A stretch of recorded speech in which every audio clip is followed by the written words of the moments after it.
سب سے پہلے میں آپ کا شکریہ ادا کرتا ہوں. آپ جتنے بھی سوشل ایشوز ہیں، ریلیجس ایشوز ہیں، ان کو اچھی طرح سے آپ ہائی لائٹ کرتے ہیں، تو اس کے لیے میں آپ کا بہت شکریہ کرتا ہوں. آپ کے اخبار کا شکریہ ادا کرتا ہوں اور آپ کا بھی شکریہ ادا کرتا ہوں.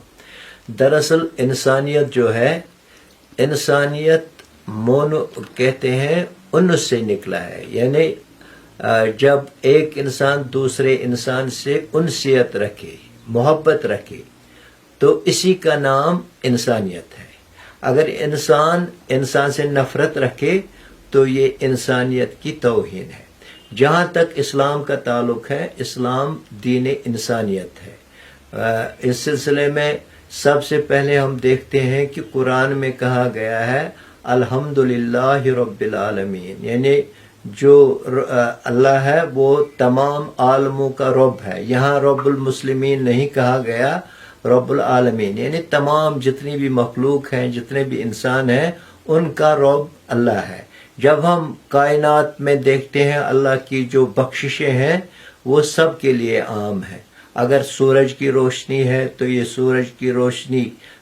سورج روشنی بکھیرتا ہے تو ہندو، مسلم، سکھ، عیسائی کا کوئی امتیاز نہیں کرتا. اگر پھول خوشبو بکھیرتا ہے تو وہ بھی کوئی امتیاز نہیں کرتا.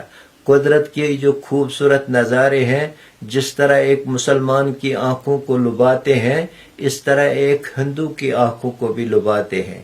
یعنی ہر چیز، چاہے وہ پانی ہو، ہوا ہو، قدرت کی ہر چیز ہر ایک انسان کو بلا امتیاز میسر ہوتی ہے، کیونکہ ہم سب انسان ہیں. سب جو کائنات میں، دنیا میں جو لائف سپورٹ سسٹم ہے، یہ ہر ایک کے لیے ہے، یہ صرف مسلمانوں کے لیے نہیں ہے.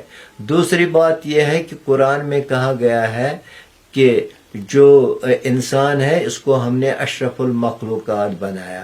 لقد کرمنا بنی آدم فی البر والبحر، ہم نے بنی آدم کو خشکی اور تری میں فضیلت بخشی، یعنی یہ چیزیں اس کے ماتحت رکھی. اس لیے اسی طرح قرآن میں ہے لقد خلقنا الانسان فی احسن تقویم، انسان کو سب سے بہترین جسم دیا گیا ہے جو تمام صلاحیتوں سے لیس ہے، جو تمام اعزاز سے لیس ہے، جن کو استعمال کر کے انسان اس دنیا میں زندگی گزارتا ہے. اسی طرح قرآن میں کہا گیا ہے خلق الانسان وعلمہ البیان، ہم نے انسان کو پیدا کیا اور اس کو گویائی کی قوت دی. یہ بھی سب کے لیے عام ہے. اسی طرح قرآن میں ہے کہ علم الانسان ما لم یعلم، ہم نے انسان کو علم دیا، یعنی علم اور فکری قوتیں جو ہیں وہ بھی سب کے لیے عام ہیں. اسی طرح نبی کریم صلی اللہ علیہ وآلہ وسلم زید بن ارقم روایت کرتے ہیں کہ نبی کریم صلی اللہ علیہ وآلہ وسلم جب تہجد کی نماز پڑھتے تو تہجد کی نماز پڑھ کر کہتے کہ اللہم انی اشہد العباد کلہم اخوۃ، اے خدایا میں شہادت دیتا ہوں کہ جتنے آپ کے بندے ہیں، جتنے انسان ہیں، یہ آپس میں بھائی بھائی ہیں. انہوں نے یہ بھی فرمایا کہ والناس بنو آدم، تمام لوگ ایک آدم کی اولاد ہیں. فہم اخوۃ لأب و ام، وہ ماں اور باپ ان کا ایک ہے، اس لیے یہ آپس میں بھائی بھائی ہے. اس لیے اسلام کا جو پیغام ہے وہ یہی ہے کہ تمام انسان آپس میں بھائی بھائی بن کر رہیں. تو اس سلسلے میں مجھے یاد آ رہا ہے ہمارے آزاد صاحب ہمارے شاعر تھے، تو آزاد صاحب نے کہا ہے قدرتس بیون بیون تھون آسان اگر ملت قوم پرت اکس الگی زمینہ آسمانہ آسے، یعنی اگر قدرت یہ چاہتی کہ ہر قومیں آپس میں الگ الگ رہیں تو پھر ہر ایک کے لیے زمین بھی الگ ہوتی، آسمان بھی الگ ہوتا. تو ہم ایک ہی زمین پر بستے ہیں اور ایک ہی زمین پر ہم رہتے ہیں، اس لیے زمین کے جتنے بھی باشندے ہیں ان کو بھائی بھائی بن کر رہنا چاہیے، پیار سے رہنا چاہیے، محبت سے رہنا چاہیے۔ یہی اسلام کا پیغام بھی ہے اور یہی میرا پیغام۔ ڈرگ مینس کا تعلق ہے، یہ بہت بڑی برائی ہے جس میں ہمارے نوجوان اس وقت ملوث ہو گئے ہیں۔ یہ ڈرگس جو ہیں نہ صرف ہمارے نوجوانوں کی صحت کو برباد کرتے ہیں، ان کی جو نشو نما ہے، جو پرسنالٹی ڈیولپمنٹ ہے اس کو متاثر کرتے ہیں، بلکہ سوسائٹی پر بھی اس کے بہت ہی برے اثرات پڑتے ہیں۔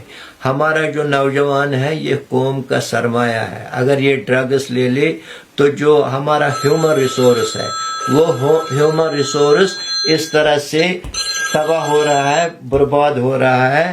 اس لیے ہم کو اس سلسلے میں جو ہمارے نوجوان ہیں ان کو ڈرگ سے باز رکھنے کی ہمیں کوشش کرنی چاہیے۔ اس سلسلے میں پیرنٹس کا بھی رول بنتا ہے کہ وہ اپنے بچوں پر نظر گزر رکھیں، ہمارے استادوں کا بھی رول بنتا ہے کہ وہ بچوں کی تربیت اچھی طرح سے کریں تاکہ وہ ڈرگس میں ملوث نہ ہو، اور حکومت کا رول بھی بنتا ہے کہ وہ سپورٹس کا انتظام کرے تاکہ جو ان کی انرجی ہے وہ ڈائیورٹ ہو جائے اور وہ ڈرگس کی محنت سے بچ جائے۔ بجائے خود جو جادو ہے یہ بھی ایک علم ہے، اور قرآن میں جو تعویذ ہم دیتے ہیں، ہمارے جو پیر و مرشد ہیں وہ تعویذ دیتے ہیں، اگر وہ قرآنی تعویذ ہو تو وہ ٹھیک بات ہے، لیکن جو جادو کے لیے استعمال کرے